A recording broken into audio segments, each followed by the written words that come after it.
I'm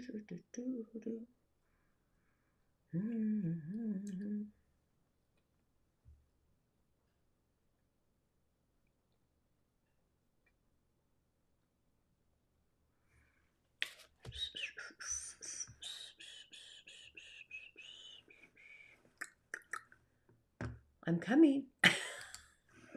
InShalla and Ashe. I'm having a little cold, I guess. However, blessings to you, my energetic beings. Has anybody been in those lucid dream states or having any intuitive dreams or psychic visions just streaming in or channeling in?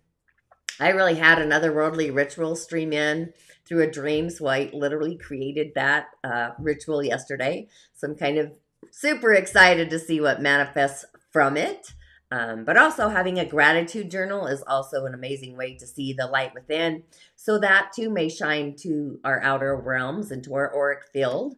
Just being in a state of creation with Creator and kind of what that looks like for each and every one of us individually. So it's time for this transformation, for something to become tangible, like energy to matter. So it's like, what does the future stars hold for each and every one of us?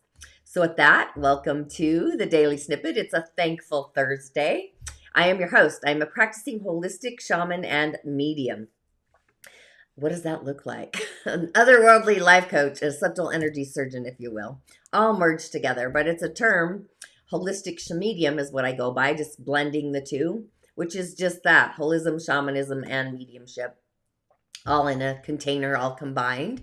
But my intention really is to utilize the power of the indigenous technologies, the elemental realms, the original blueprint, if you will, our codex, to navigate our soul's harmonic through the realm of these elementals and this elemental highway into the imaginal realms, the cosmos with all these subtle energies and elements and elemental beings. They all carry a frequency, right? With different offerings, prescriptions, and rituals to really add to your personal container, the juice, those ingredients. But my goal truly is to authentically merge the wisdom of these indigenous, I would say native ways, really, with the subtle realms, the etheric highways, to assist you into navigating your prime directive, your inner genius, the star that I believe we all are, the one that resides within us, just reintroducing us to that magical essence, the being that resides within, so you can shine your inner light a little brighter. My name is Tanya D, and welcome to my virtual medicine room. So with the Earth Star online today, taking in all the juice from the sun to bring to the mountain, if you will. So it's like, are you or have you planted the seeds that you wish to birth forth into your reality during the season of Taurus? It's like, what is your pie in the sky that your heart has been working on to produce, create, manifest, or become abundant, whether it's a career, relationship, a home, whatever it is that you want to bring into your environment. And even our value, our personal net worth or network, our tribe, the networking kind of netted kind of tribe. But the moon is playing in the season of Capricorn. So it's time to really commit to our virtuous feelings, virtues, feeling the peace, feeling the joy, feel heartfelt love, feel the springs of happiness, and feel that heartfelt integrity. The feels, whatever that is for you. And adding those feels to our own personal chalice, those heartfelt feelings to stream and add to what is in our heart's wishes to create, bringing to matter, energy to matter. So feelings really are the master ingredient, the waves, if you will, the synchronicities to elevate our net worth, our personal value streams, internetted, and just kind of evaluate your heart's power out in that grid line. Yeah, so anything that creates a valueless essence, flick it, snip it, cut it after you stream in the light, of course. But the virtues with our heart, kind of whatever resonates with that. And the airwaves are even calling in the streams of love. So thoughts may turn into a juicy romance novel, intimate with ourselves, possibly, just playing out in those airwaves. Maybe do write that novel. I mean, I was just musing about the elemental realm, and in my mind's eye, I created a stone or a rock boundary through vision to contain my fires, my passions, to keep them burning, those inner fires. So stones create a boundary, just like the earth directs the waters, the streams, its boundaries around a lake or a pond. Just utilizing the elementals to create what is needed. So those inner fires are kind of activated today, those heartfelt passions, the inner world. So really take love in action, be authentic, be like nature without streaming in. And if you haven't already, please do be kind and do subscribe to my YouTube channel, Tanya D. That's where I stream every day, and then I meander on different platforms during the week. But go ahead and also hit the bell button so you too are notified. And also, if you don't mind liking, sharing, or commenting on the videos, a comment or a share gets you a message for your day. Just saying. And also, I'd like to know what you do and you do not like about the show, where I can shift and change things. It's always a good to have the opinions of the tribe, right? But even just sharing and commenting, the biggest reason is the algorithm. It echoes out to like-minded musers in the galactic universe who really want to muse about the insights of the other world, spirit, source, the elementals, the beings, and so much more, the cosmic highway, along with other social channels like TikTok, Instagram, and my podcast, Musing with Tanya D, which I'm so excited about. The Archangel of Gemini is coming out on Monday. I just did that yesterday. But if your soul actually wishes to really dive deeper into the realms of the other world, the elementals, your intuition, really head on over to my Musing Corridor, where I have a digital library, my Musing Corridor, to assist you and guide you. I really am your shamanic assistant. I believe everybody is their own healer, and sometimes we just need somebody else to help navigate those airwaves for us. So for sure, go check that out. And also coming up, I'm really stoked about this little gem.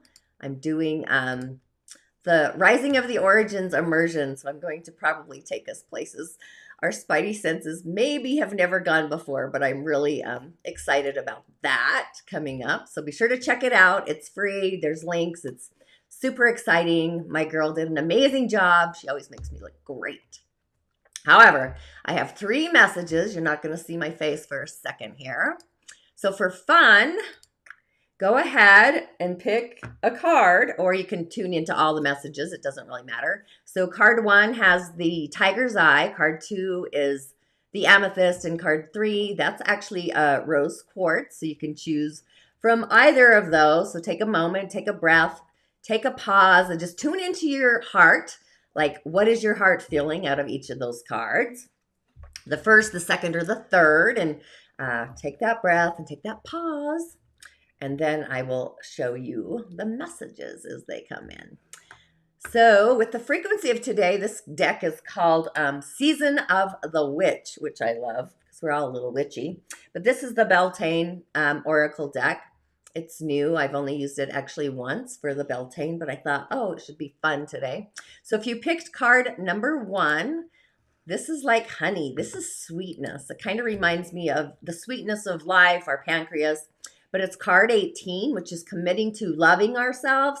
So when we decide to love ourselves authentically, we then can take that action with integrity, attracting the love that we are in our day-to-day life, like emanating that beacon, our love self.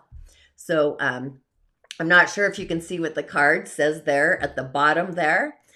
Let me grab it. Where did I put it? Right in front of my face. It just says, the sweetness of your swells in the grace of your pole. Oh, so beautifully, hang on, lethal. Oh, so beautifully lethal. So that's kind of a yummy little card there. So besides honey dripping from her eyes, her third eye is online. And again, it's the sweetness of the swells and this beautiful essence. So you probably heard that phrase that you can catch more flies with honey than you do with vinegar, which really applies to manifestation, ritual, and magic. I mean, I work with all kinds of things for ritual, for different frequencies and energies, even with healing and magic and all that. But our soul really does attract more positivity, love, and compassion than it does the anger, frustration, and sadness. You know, that's the frequency. So if you maybe found yourself in a period of unrest, maybe you're jealous, maybe your heart having a break there or heartache, I was thinking of a bleeding heart or fear.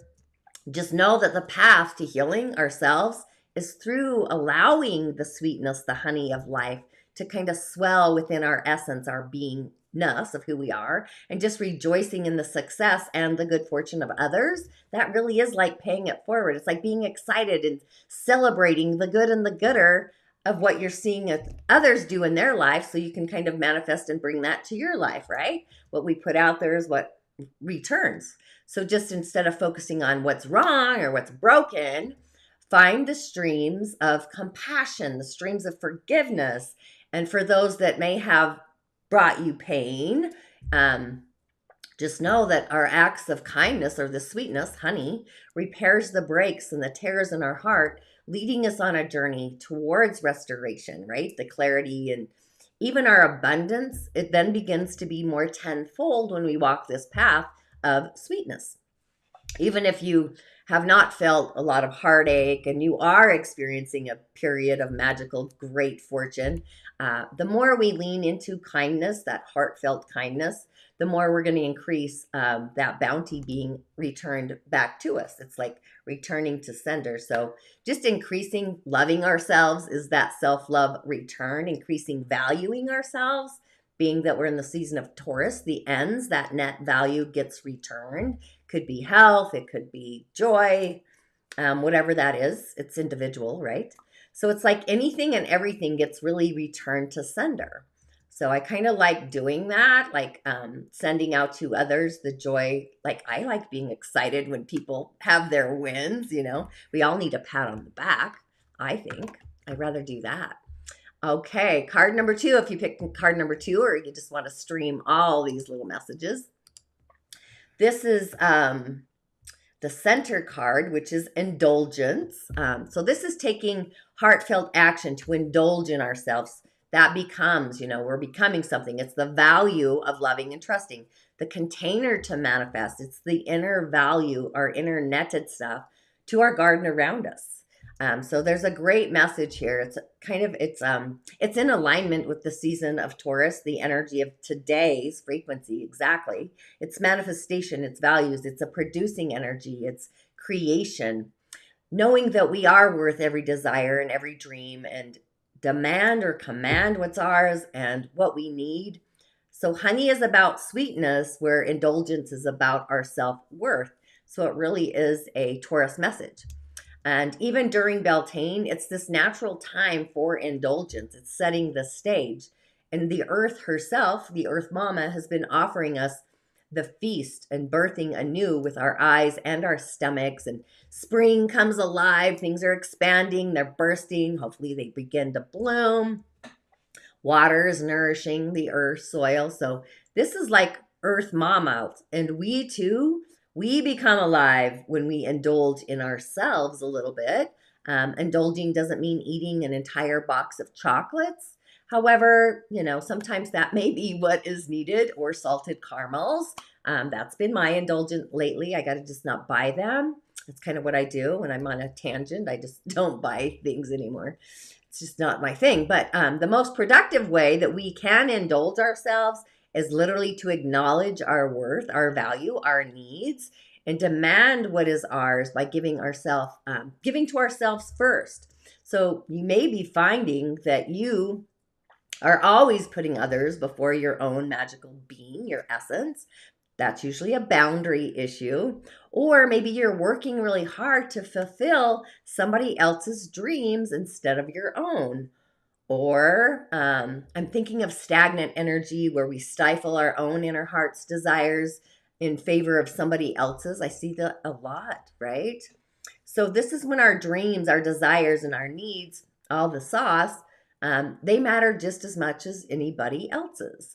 So even more so, because they are waiting patiently within our heart streams, waiting for you or me or whomever to find that time and that space to bring that essence, to bring them to life, birthing anew. So this is time and space. It's creating love and trust and producing those heartfelt manifestations. So I thought that was super juicy. Plus it's got that juicy moon in the back. We've got the eclipse, you know, we're still in those streams, heartfelt. streaming. And if you chose card number 3, there we go. This is our final message is the morning dew. So this is our feelings. It's receiving the feeling that is opening us up. So committing inside to the outside, or the outside being returned to us. Those heartfelt fillers, toning a feeling, right? Thank you. And just as Facebook user, so I apologize. You might type in your name. No, just so I know. But feelings, this is feelings. It's opening our heart to feel. It's stillness. It's solitude.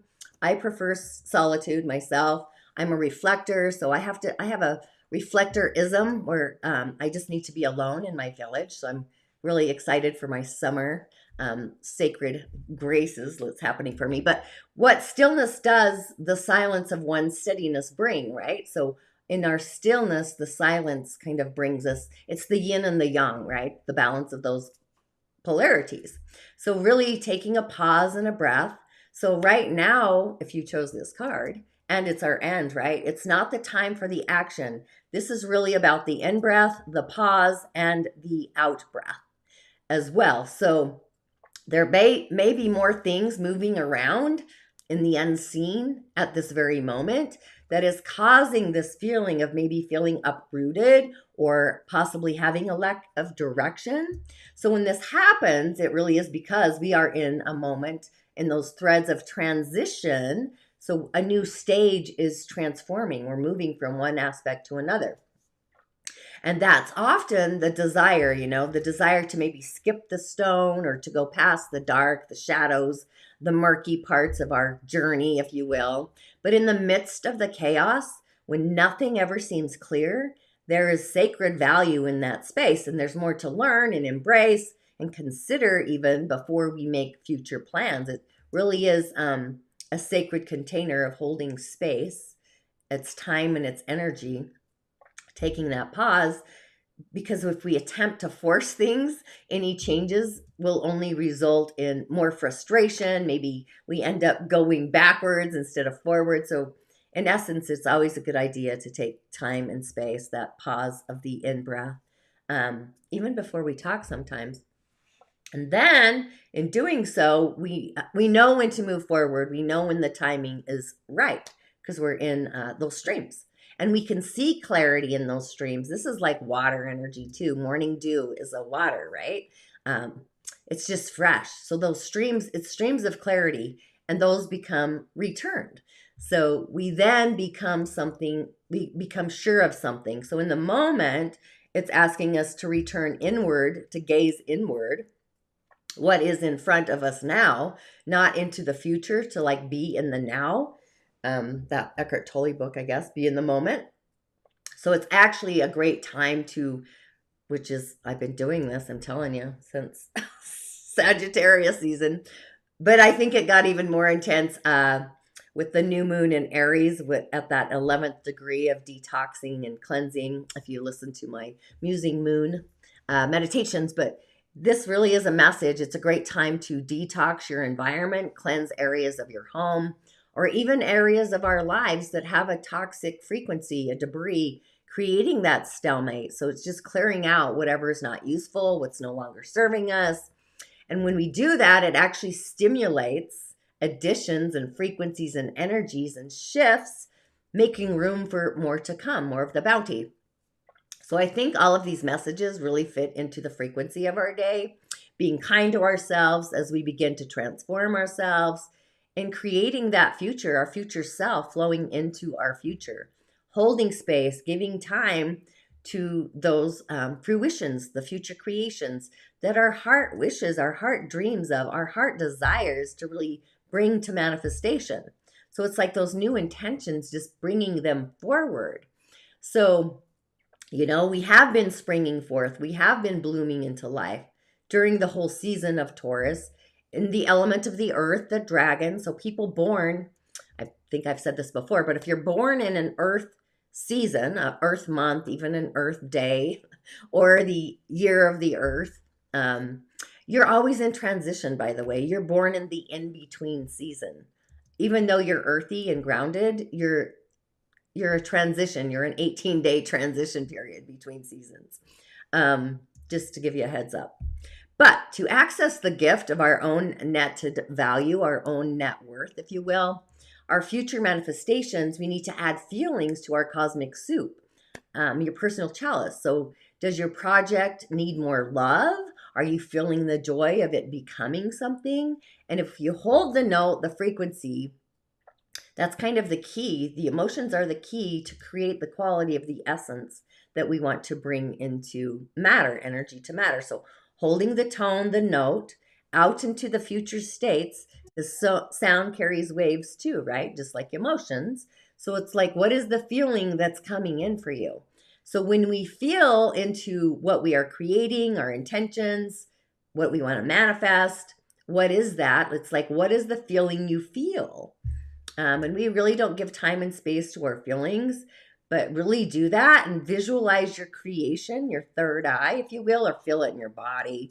I mean, we have different intuitive gifts. Mine are generally visual most of the time, but they come through other energy centers at the same time. It's kind of a cosmic soup all in itself. But visualizing the creation and the manifestation you want to, you may need to add love to it. I mean, I would be adding the color pink or gold to your creation. Maybe do a sigil with shapes. That's kind of what came in for me. Shapes carry different frequencies and vibrations too, right? So just play and have fun. Yeah, so it was a whole ritual for me. I created this whole crazy God-induced sigil. It was awesome. But on the elemental highway, sometimes I go off on a tangent, right? But we have a yang water monkey of a day, a Ren Shen. The monkey is a resource for our day to support it. Big water, right? Big metal too. But I mean, we have all the elements, even earth. Earth is hidden. It's in storage. It's in the earth plane. And those are the branches of the animals, not the elements, so they can bring that in there. So it still has some power in there, the earth. But our day is actually weak. It's not as weak as yesterday. It does have a friend over there, the yang water on the year. It's kind of hard to get to it. But metal and water, those are the elements for our hot day. Fire is blazing. We're in the spring or the summer. So fire is like, whew, it's getting hot. So the earth below is actually pretty dry. And our day probably needs more water. So we do, like I said, we have that on the year in metal. I would go with metal and water to ground into today, actually. But we do have what's called a performing god. So every day the little gods change. Sometimes the gods aren't there. But this particular god comes from the month and the other little animals there. My thing's blowing up here. But it's a performer. So this is in our neighborhood. You might feel like a performer today in your neighborhood. Natural performers, these are people that love being on the stage of life. But we also have a god on the year, a different god. A god of the year is a friend. So this is just the word friend, right? It's out in the world. Being a friend in need is a friend indeed, right? So this is not a glamorous kind of performer. This is the friendly performer, those bonding friendships. People that really like to spend time and space in social circles or live streaming, I guess, that kind of be that. But yeah, being the friend, being the helping friend. It's not into having status. It's more about just being real. It's not about lower, higher class, that kind of mixing. Just categorizing the true friendships. Those meaningful ones that are created by being authentic, like nature. Nature is where we go to be our authenticity. There's so many eyes on us in nature. That's where we transform. That's where we change. It's our vitality, our liver, gallbladder. I could go on about all these elementals, but that's how I kind of got into this for healing. But again, to boost our day, I would use metal or water, minerals, stones, our bones. And again, water is emotions, the cups in the tarot, emotions, the signs, Scorpio, Cancer, Pisces, the moon with Cancer, the moon in Capricorn. So that's earthy. Pisces is Neptune, which is the bounty. It's a spiritual acumen right now at the moment. So you may be feeling or channeling in your intuition differently and just being mindful of what you're feeling so you can get those psychic memos, if you will. So yeah, that's kind of its home sign. So that might be happening for you. So it really is time to hold the frequency, the sigil, the note of our cosmic sound to create, bring to life our intentions that we probably set with these eclipses. So really take the message to your altar, whether it's an earth altar or one in the other dimension. That's where mine happens to be. So it's time to give space to those feelings and committing to those feelings. And when we do that, we begin kind of this filtration system. I'm thinking of water filtering, a natural filtration system of faith streaming through Neptune. So memorize the note, take it to memory. That's the moon, feeling the connection to source. So it may have a base note that you feel coming in. Just hold on to that moving forward, streaming forward. It's those streams of faith, forgiveness and compassion really too, but creating an emotional tone that's going to really attract ancient wisdom from our bones, opening the doors of opportunity and adventure. So do you have a feeling, or does your heart want that feeling? That's kind of what you got to feel into the feeling, our, our feeling senses, I guess. But it's a seed sound, right? We all have our own seed sound, but it's like the singers of the realms, if you've been listening to me for a while. But it's a personal sigil, it's a note, it's a tone. So it's like, are you holding the tone of gratitude for what you have created over space and time? Are you thinking thoughts that are of abundant? Are they affirmations of gratitude, or the frequency key to open the doors to your intentions, your manifestations, what you value within yourself, right? That right there is a great seed to nurture. Just staying in the optimistic venue, cleansing the cobwebs. So our streams, our future streams, in more of the bounty. So I would go plant some metaphysical seeds today, nurturing them with love as an emotion, or peace, which is water. And watch the creation grow, become something manifest, become something tangible. Again, energy to matter. Creating sacred space, a channel that really is holding the streams of those emotions that you wish to filter through. So do you need to be more loving to yourself? Do you feel more peace is needed? Or do you feel maybe you need some solitude? I mean, that's kind of where I am. Solitude is a thing. And I do have that online library, soliciting solitude, just different aspects to, I almost said manifest, meditate. a whole village of meditations, actually. But with the energy of today and the messages of the cards, honey, indulgence, and morning dew, right? Honey, the bees. I would affirm that I am in my sacred chalice. I am adding streams of gratitude, sounds of peace, like just saying that out loud, sounds of peace. What does that feel like? And then knowing I am full of love, happiness, joy, with a dash of integrity. That's kind of what I prefer. And manifest those heartfelt desires. So thanks for tuning in. I know I'm a little nasally, and join me for Rising of the Origins. It's going to be super galactic juicy. It's going to be fun, and I got some other cool things that I'm going to bring onto my cosmic highway so we can play. So with that, InShalla and Ashe, blessings.